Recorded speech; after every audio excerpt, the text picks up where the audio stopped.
नमस्कार दोस्तों, अनंत हिंदी में आपका एक बार फिर स्वागत है। पिछले वीडियो में हमने देखा था कि हिंदी साहित्य का इतिहास लिखने के लिए हमारे पास कौन-कौन से शुरुआती स्रोत थे। आज के इस पार्ट 2 में हम कुछ और इम्पोर्टेंट ग्रंथों की इम्पोर्टेंट रचनाओं की बात करेंगे, जिनसे हमारे इतिहासकारों को उस दौर के कवियों और उनकी रचनाओं को समझने में बहुत ज़्यादा मदद मिली थी। तो चलिए बिना किसी देरी के शुरुआत करते हैं। तो आज की जो हमारी रचना है, जो हमारा पहला ग्रंथ है, वो है श्रृंगार संग्रह।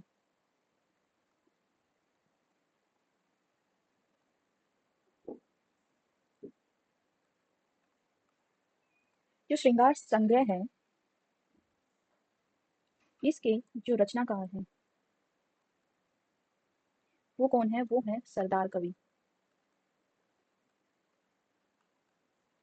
और रचना काल की मैं बात करूं, जो रचना काल है वो है 1904 विक्रमी संवत। जो इसका ये विक्रमी संवत है या इसका जो रचना काल है, ये मेनली टीजीटी या पीजीटी में नहीं पूछा जाता है। ये आपका कहाँ पूछा जाता है? जो यूजीसी नेट का एग्जाम होता है, ये वहां पर आपसे पूछे जा सकते हैं। तो आप अगर कोई आप में से कोई यूजीसी नेट की तैयारी कर रहा है तो इन पर आप फोकस कर सकते हैं। तो जो ये रचना है श्रृंगार संग्रह, इसमें क्या बताया गया है? इसमें 125 कवियों का वर्णन किया गया है।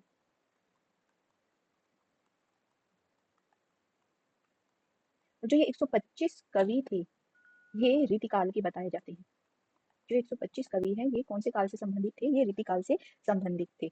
और जो ये श्रृंगार संग्रह रचना है, इसमें क्या बताया गया है? इसमें जो काव्य के अंग होते हैं, काव्य के काव्यांगों का वर्णन इसमें किया गया है। अब इसके बाद जो हमारी इम्पोर्टेंट रचना है, वो है रस चंद्रोदय। जो ये रस चंद्रोदय है, इसके जो रचनाकार हैं, इसका जो रचनाकाल है, उसकी हम बात करते हैं। रचनाकार और रचनाकाल। तो इसका जो रचनाकार है वो है ठाकुर प्रसाद। ठाकुर प्रसाद ने इसकी रचना की थी 1920 विक्रमी संवत में। तो आप मुझे कमेंट करके बताइए, अगर हमें विक्रमी संवत से ईस्वी में जाना है तो हमें क्या करना होगा? कमेंट करके जरूर बताइएगा। कुछ विद्वान मानते हैं कि जो इसके रचनाकार है वो ठाकुर कवि नहीं बल्कि उजियारे कवि हैं। उजियारे कवि को भी कुछ जो विद्वान है इस रचना का रचनाकार मानते हैं। और इसमें कितने कवियों का और उनकी रचनाओं का वर्णन किया गया है? इसमें 242 कवियों की रचनाओं का वर्णन है।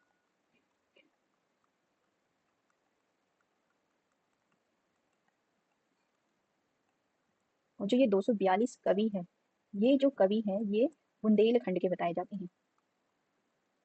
जो बुंदेलखंड का क्षेत्र है, ये उस क्षेत्र से संबंधित कवि थे। और रस चंद्रोदय में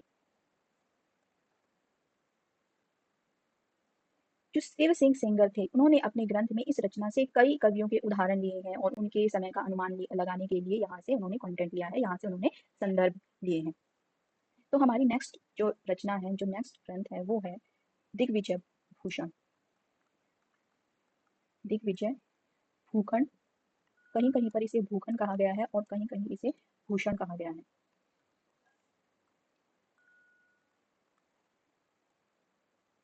तो इसके जो रचनाकार हैं वो कौन है? इसके रचनाकार हैं गोकुलनाथ,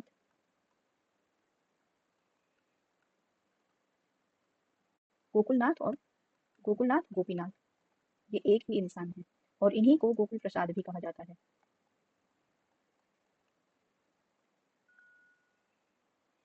इसका जो रचनाकाल है, इसका रचना का जो समय माना जाता है, तो गोकुलनाथ ने इसकी रचना की थी 1926 विक्रमी संवत में इसकी रचना की गई थी।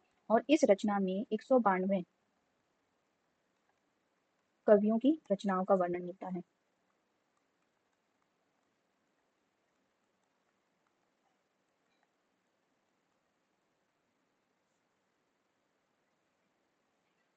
जो गोकुलनाथ थे या गोकुल प्रसाद थे, उन्होंने इस रचना में दिग्विजय भूखंड में न सिर्फ जो उस समय के प्रसिद्ध कवि थे, बल्कि जो कहीं खो गए थे या जो इतने प्रसिद्ध नहीं थे, अप्रसिद्ध कवि थे, उनका भी इस रचना में उन्होंने वर्णन किया है, ताकि जो उन कवियों को खोजने में इतिहास जो लिखा जा रहा था, उन्हें भी मुख्य धारा में लाया जा सके। इसके बाद जो रचना है वो है भाषा काव्य संग्रह।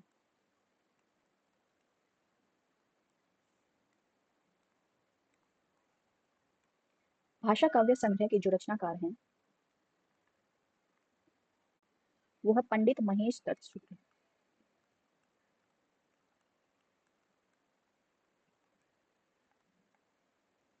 इन्होंने इसकी रचना की थी और जो रचना काल है, रचना का जो समय है वो बताया गया है 1932 विक्रमी संवत। महेश दत्त शुक्ल ने 1932 में इसकी रचना की थी। तो जो जॉर्ज ग्रियर्सन थे, जिन्होंने हिंदी साहित्य का इतिहास लिखने में अपना महत्वपूर्ण योगदान दिया था, उन्होंने भी इस जो ये रचना है, इस रचना को प्रमुख आधार मानकर ही अपने ग्रंथ की रचना की थी। नेक्स्ट है कवि रत्नमाला। नेक्स्ट हमारा स्रोत है, जो स्रोत रचना है वो है कवि रत्नमाला। इसके रचनाकार हैं देवी प्रसाद मुंशी।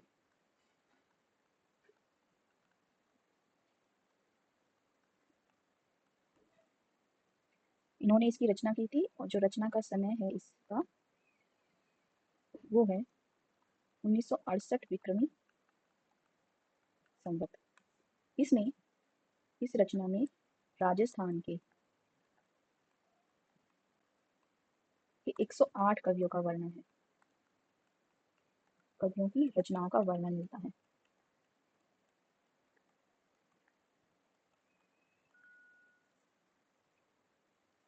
और इसमें 108 ये जो कवि है, इनका कवि परिचय भी इस रचना में दिया गया है। जो नेक्स्ट हमारी रचना आती है वो है हफीजुल्लाह खां हजारा।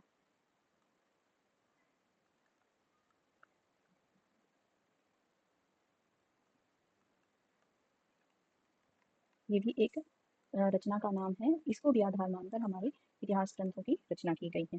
इसके रचनाकार हैं इसके हफीजुल्लाह खान। और रचना का जो समय है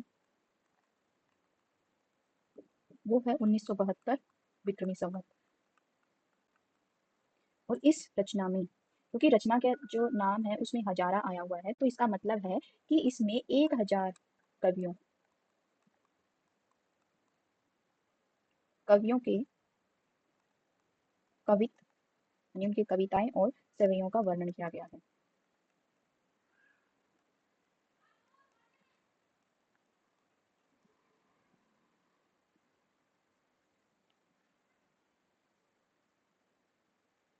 नेक्स्ट जो हमारी रचना है वो है सुक्ति सरोवर।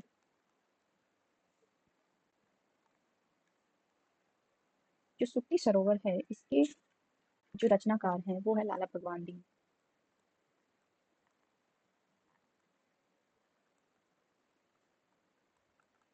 लाला भगवान दीन ने इसकी रचना की थी।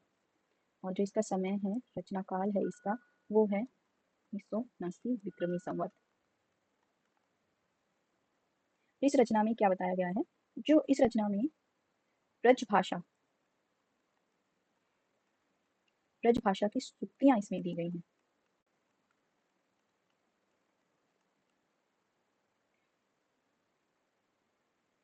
और इस रचना में क्या बताया गया है कि हिंदी साहित्य के जो नीति हैं, उपदेश हैं, श्रृंगार और जो सुक्तियां हैं, उनका ये एक बहुत ही अच्छा कोश है। इसमें प्राचीन काल से लेकर उस समय तक के सभी कवियों के जो प्रसिद्ध दोहे थे, छंद थे, उनको शामिल किया गया है, जिससे उस समय के जो कवि थे उनकी वैचारिक गहराई का हमें पता चलता है। इसके बाद की जो रचना है वो है सिलेक्शन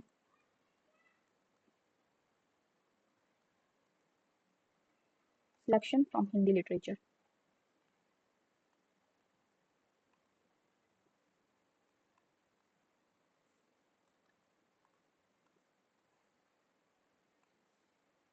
ये जो रचना है इसके रचनाकार हैं लाला सीताराम।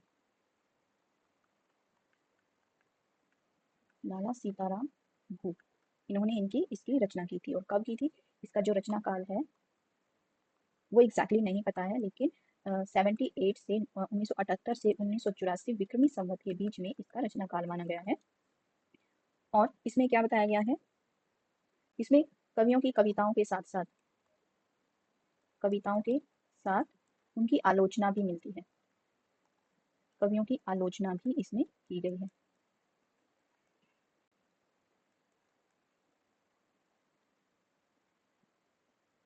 ये जो रचना थी सिलेक्शन फ्रॉम हिंदी लिटरेचर, ये कलकत्ता विश्वविद्यालय ने इसे कई खंडों में प्रकाशित किया था और ये बहुत ही महत्वपूर्ण संकलन है। इसका जो उद्देश्य था वो क्या था, जो अंग्रेजी पढ़े लिखे विद्वान थे और शोधकर्ता थे, उन्होंने उन्हें हिंदी साहित्य की समृद्ध जो परंपरा थी उसे उससे इसे परिचित कराना था। इसमें आदिकाल से लेकर आधुनिक काल तक के चुनिंदा कवियों की रचनाएं हैं जिन्हें वैज्ञानिक ढंग से प्रस्तुत किया गया है। नेक्स्ट नेक्स्ट हमारी रचना है Hinduism and Brahmanism.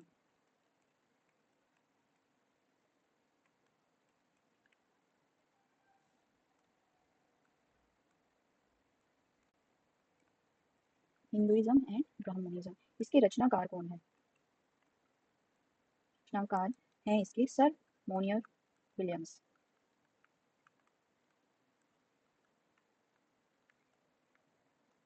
Sir Monier Williams इसके रचनाकार हैं और इसकी रचना का जो समय है वो है 1940 विक्रमी संवत। ये है क्या?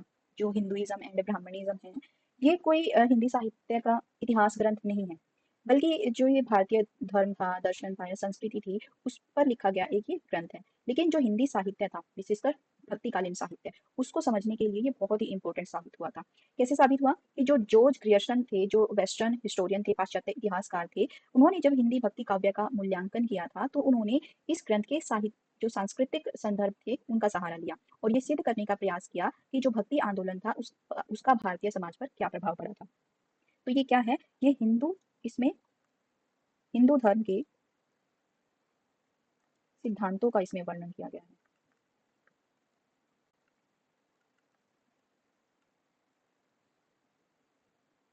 और इसमें क्या किया गया है?